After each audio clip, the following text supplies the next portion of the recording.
جدون، جسے پشتو میں گدون بھی کہا جاتا ہے، پاکستان کا ایک پشتون قبیلہ ہے۔ جدون عمومی طور پر صوبہ خیبر پختونخوا کے ایبٹ آباد اور ہری پور ہزارہ کے علاقے میں موجود ہیں۔ تیورند لائن کے اس پار قبیلے کے کچھ افراد افغانستان کے ننگرہار اور کنٹر صوبہ میں بھی آباد ہیں۔ جدون سوابی اور افغانستان میں پشتو بولتے ہیں، جبکہ ایبٹ آباد اور ہری پور ہزارہ کے اضلاع میں ہند کو بولتے ہیں۔ جدون کا نام بعض اوقات گدون اور ایک حوالے میں سندون کے نام سے بھی موجود ہے۔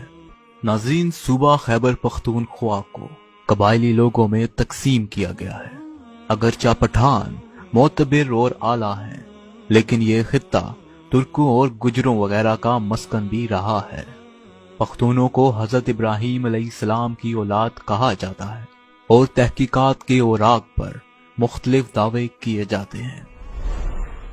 ایک مغربی مورخ لکھتے ہیں کہ سختیوں کے بعد بہت سے یہودی قبائل نے ہندوستان اور افغانستان کا رخ کیا اور یہاں آ کر آباد ہوئے۔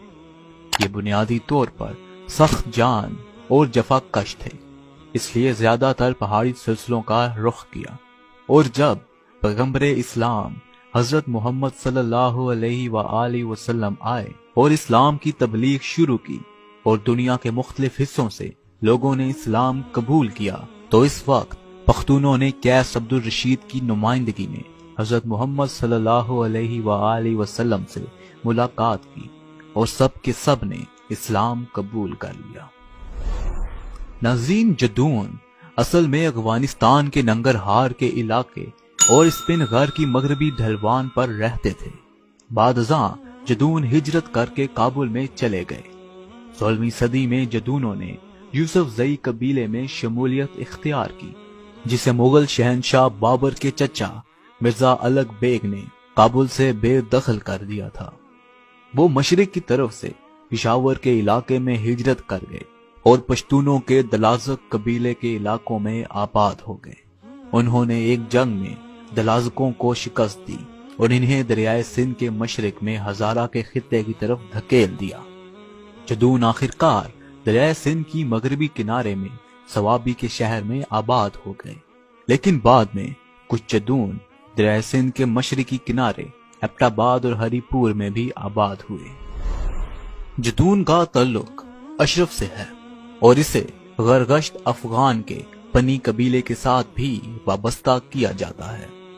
پنی، کاکر، ناگر اور داوی دانی بن اسماعیل کے 4 بیٹے تھے، جنہیں غرگشت بھی کہا جاتا ہے۔ انہوں نے 3 قبائل تشکیل دیے، جن کا نام پنی، کاکڑ اور ناگر ہے۔ ناظرین، داوی کاکڑ کے ساتھ مل گیا تھا اور اس قبیلے کے لوگ اپنے آپ کو جدون کہلواتے ہیں۔ جدون آزادی کے جنگجو تھے اور انہوں نے اپنے حریفوں خصوصاً سکھوں کے خلاف بہت بہادری کا مظاہرہ کیا۔ ان کے رہنما سخی جان جدون 19ویں صدی میں سکھوں کے خلاف آزادی کی کوششوں کے دوران شہید ہو گئے تھے۔ ناظرین، جدون کا نام کبھی کبھی گدون اور ایک حوالے میں سندون یا یندون یا زندون کے طور پر بھی دیا جاتا ہے۔ جدون ایک پشتون قبیلہ ہے۔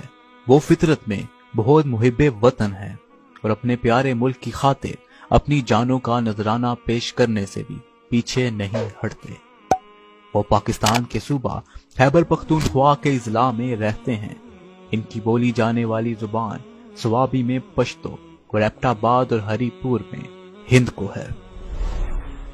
جدون قبیلے کے 2 اہم ذیلی قبیلے ہیں، جن کا نام سالار اور منصور ہیں۔